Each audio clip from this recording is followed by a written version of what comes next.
News Talk is online. News Talk Online is a production of Paltalk.com, the largest multimedia interactive program on the internet with more than 4 million unique users, on demand on iTunes and on YouTube and on Blip TV and on my blog, GaryBaumgarten.com, where you can post your comments, whether you agree with yours truly or not. No retribution. And thanks to our good friends at CRN Digital Talk Radio, we're syndicated to an additional 12 million households. I am your host, Gary Baumgarten. I welcome you to the show, and I encourage you to go to the Paltalk News Network website, which resides at reportergary.com, reportergary.com. Go there early, go there often, just like voting in Chicago, for news that you may or may not see, hear, or read in the mainstream media. Our first caller is Mike. He's joining us from California. Mike, welcome to News Talk Online on the Paltalk News Network. Thank you very much, and hello to your guest. I was wondering, does your guest have any training or expertise in psychology? I was wondering from what perspective she wrote the book. And my comment is, I hate the politicization of the entire Arizona shooting incident. And as you indeed characterized it, it was the act of somebody who was mentally unbalanced or unstable. I would prefer it be addressed and looked at from that perspective. Don't place dangerous weapons within the reach of people who are unbalanced. I talked to a friend in Japan, and I mentioned this incident, and they said, we don't have this kind of problem because our people don't have access to guns. Only the Yakuza, the criminals, have access to guns. And those guns come to us from America. Thank you. Well, thank you, Mike. Beverly, did you want to respond to his question? Absolutely. And yes, so I am actually not a psychologist. My background is I am a behavioral expert and I am a college professor. I've spent most of my career actually as a consultant working with individuals and organizations. I also am a hypnotist, and so through that training, you learn a lot about what it is that makes people tick. But I've certainly just had an interest for the last 25 years of my life is trying to understand where are the breakdowns and what's happening. And I think the really important thing that Mike is keying on in his comment is that, these issues are not simple issues. There are layers to these issues. And, one of the obstacles could certainly be that, we have policies in our country that are, enabling, if you will, people to, carry out these kinds of atrocities. So, the problem is that we can't, and people ask me this all the time, it's my philosophy that we link arms and everybody sings Kumbaya. And I've spent my living solving complex problems, and so I do not, at any level, believe that that's the answer. I just try to encourage people, in some ways we can only do what each of us can do on a day-to-day basis. And so my philosophy is, to just be very watchful of your own actions, how you interact with other people, how you speak to other people, the respect, and again, what's going on with yourself, and that's where we can start to make some change. But I completely agree with Mike's comment. I mean, there are levels to these issues, and it's just not easily solved. And to the issue, Mike, of gun control, of course, the genie is already out of the bottle in the United States. The guns are already out there, although you're correct in that, in this case, the alleged shooter purchased the weapon just prior to opening fire on that crowd. Let's go to Cassandra in the United Kingdom. Cassandra, welcome to News Talk Online on the Paltalk News Network.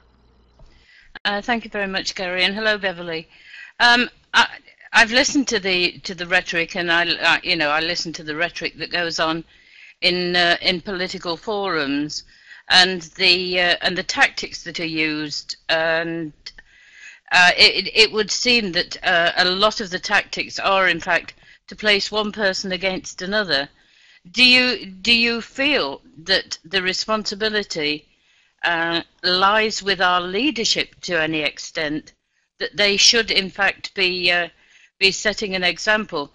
And although you can have disagreements, that you need not have the sort of vitriolic rhetoric that occurs at the top levels in our societies.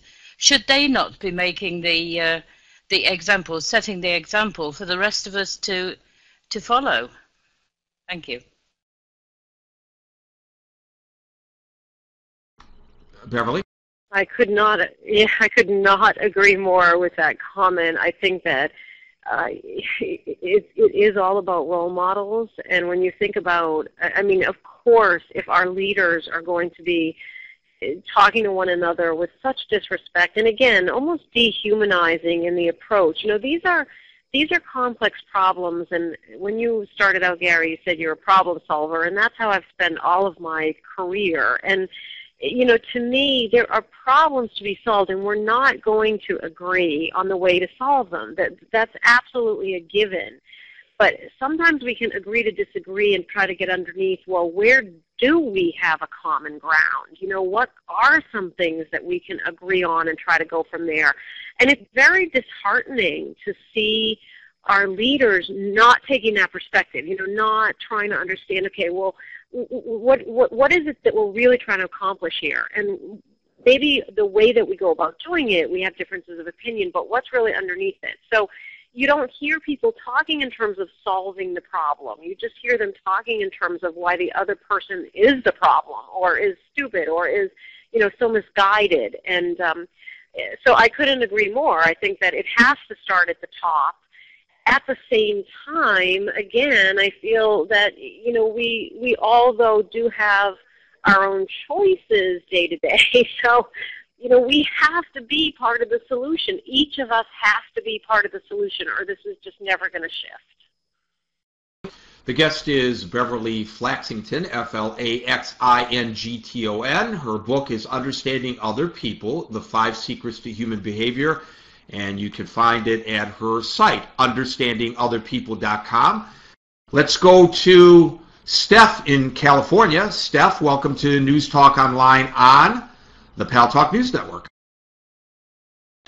Hello, Gary. Dr. Beverly, actually this question was directed towards you. A question of machismo, something that has become more prevalent in the United States and Western civilization, generally speaking, in the last couple of years. Whether it's children pounding on each other in the middle of the schoolyard, or it's, you know, two people getting in a heated debate here in Paltalk, or two executives in a corporate boardroom arguing passionately over, you know, the direction the company should take. Generally, the pounding or the discussions or the arguments are very vitriolic, and they get very heated.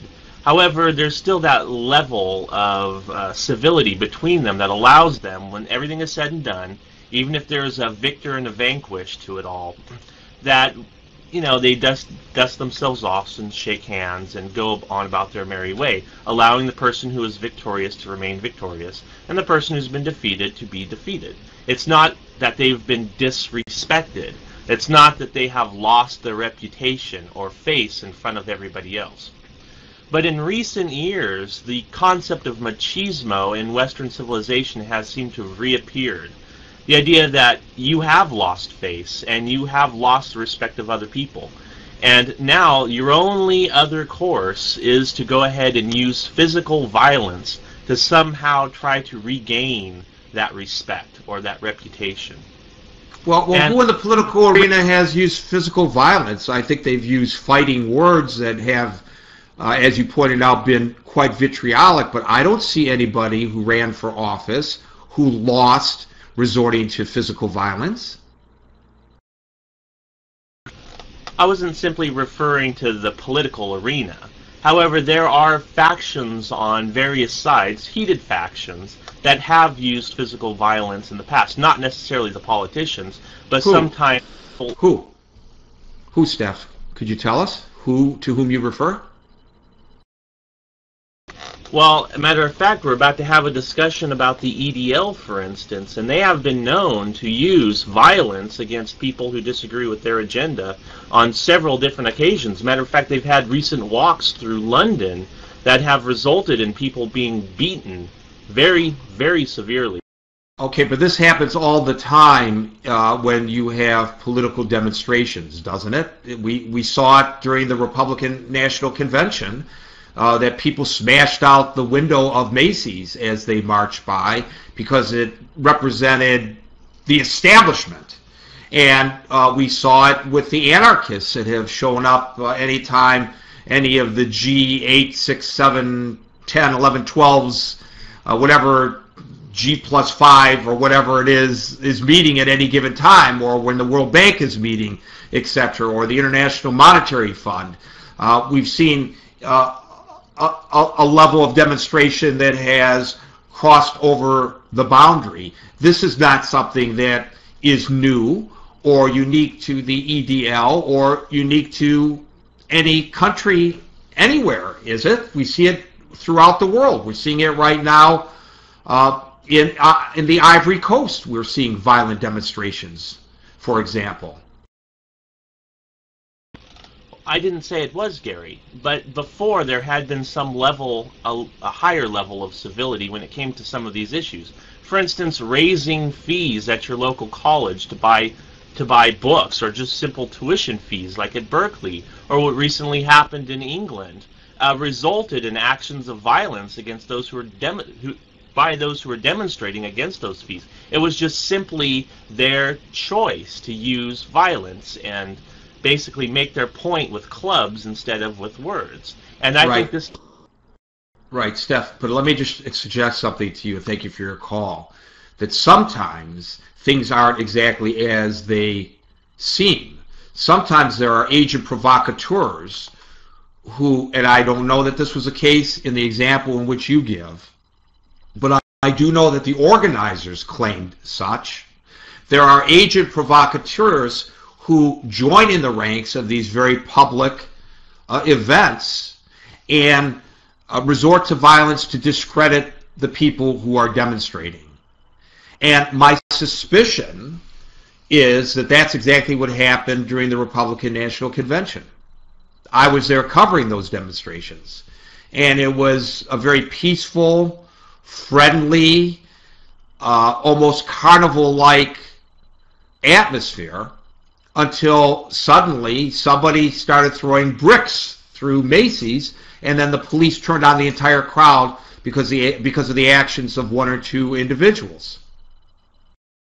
And the suspicion is that those who threw the rocks or the bricks weren't really supporters of the demonstrators. They were people who were trying to put the demonstrators in a poor light.